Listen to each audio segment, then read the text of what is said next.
What is cracking YouTube? It's Kbab here, and I just wanted to try out that intro. I'm probably never gonna use it again, but I just kind of made it up for fun and want to see what you guys thought of it.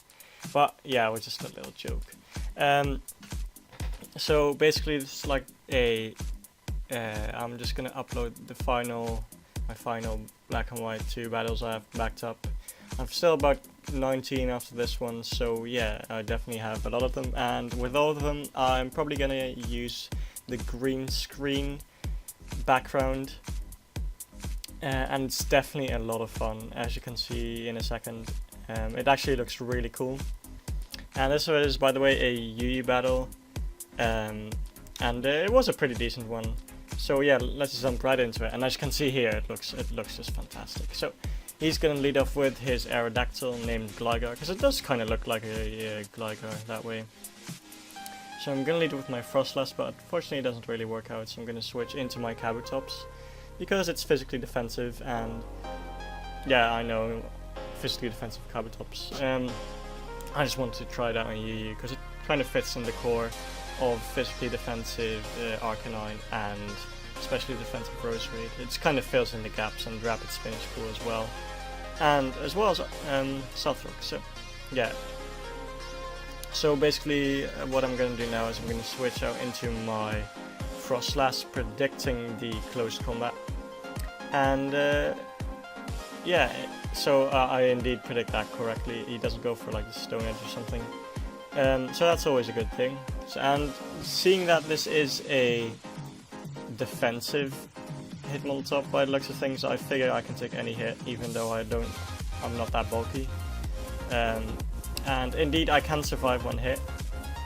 And what I probably should have done here is I should have switched instead of Destiny Bonded, because Destiny Bond would have been useful for other pokes, but I guess it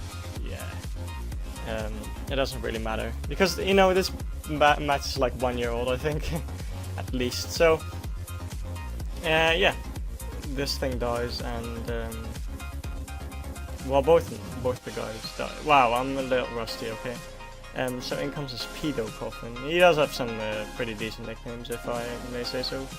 And I am gonna set up my Stealth Rocks, which turns out to be not the best play, because he's gonna set up Trick Room and Nasty Plot on the following turn, I think. So I'm gonna switch in my Roserade. No, he doesn't go for Nasty Plot. Yeah, he does. Okay.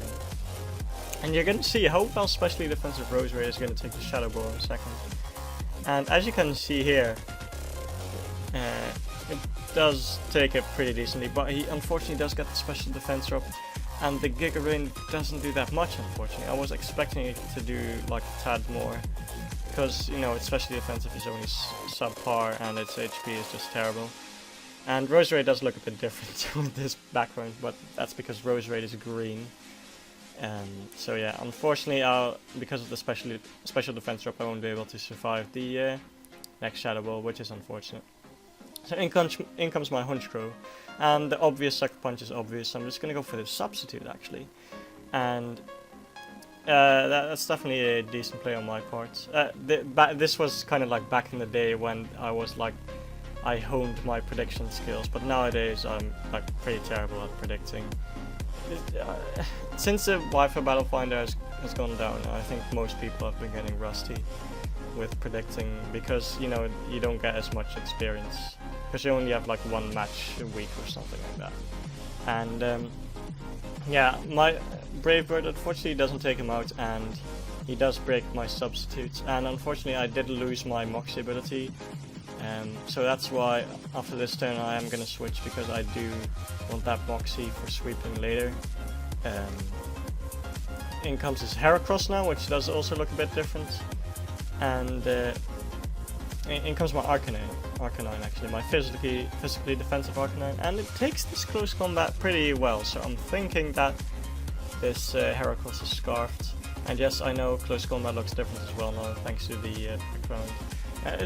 There's little things that just change, which I know it doesn't matter.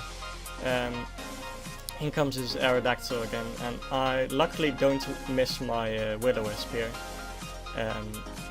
So that's always a plus. So now I can just freely switch out into my Kbabtops and set up my rocks when the turn finally skips after all these after turn effects. So yeah, here's my Kbabtops, and he goes for the Stone Edge actually. Oh wait, he does go for the Stealth Rocks, my bad. So my main priority here is just to get rid of those Stealth Rocks, because I do have quite a Stealth Rock weak team. I think 3 guys actually are weak to it, so Kbabtops is definitely a strong addition to the team. Yeah, I'll go for the Stealth Rocks, and combination of Life Orb and Burn are definitely wearing him down. So that's definitely a good thing, but I can just go for the Aqua Jet now, because I do pack that, as you saw earlier. So I do get that little extra leftovers recovery instead of going for the like Rapid Spin later or something. In comes his Roserade, and I actually predicted him here to predict my Arcanine. So I went for the Rock Slide, or in this case the Cock Slide, because I got the Cock blocked because I missed. Which is unfortunate. I don't know if it mattered, it probably didn't, but because you know, Roserade could have taken 1 and then probably an Aqua Jet as well, but still, no hacks. So yeah, my thingy goes down now, and in comes my Honchkrow, and I made, I think, a really bad play. Because, you know, I was hoping it was going to go for the Sleep Powder, but it unfortunately goes for the Sludge Bomb.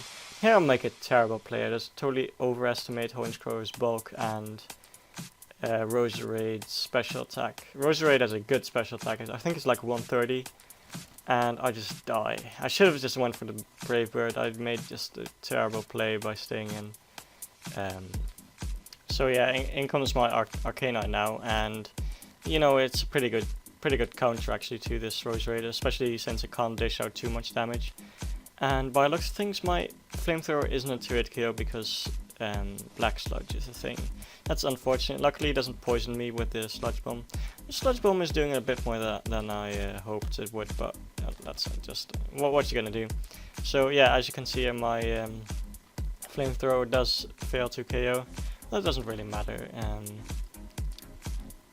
because, you know, he had other stuff to deal with my Arcanine, I think. So what I probably should have done here is just go for the Morning Sun first and then taken him out. But I guess then, you know, Poison would have kicked in, and probably a critical hit as well, knowing my luck. So in comes his Porygon Z, and I'm gonna go for the Extreme Speed just to deal as much damage as I hoped, as possible. And he's obviously going to be able to take me out. Critical hit didn't matter, obviously. So in comes Mienshao, and I just failed my maths because I thought Stone Edge was more powerful than a resisted high jump kick, because you know his other last guy was a Heracross,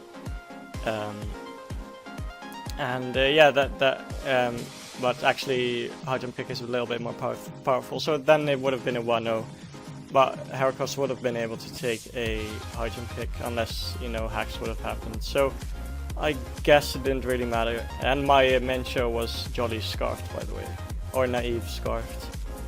So yeah, it doesn't really matter. So it was a pretty good game. Now we're 2-0. It didn't really feel too one-sided, so that's always a plus. And I really hope you guys enjoyed the green screen.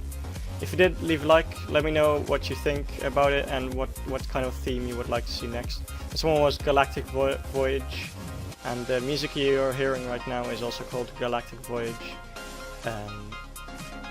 So yeah, please leave a like if you enjoyed, comments of what you think of it, subscribe if you want to as well, and I'll see you later. So may the Kbab magic be with you. Peace.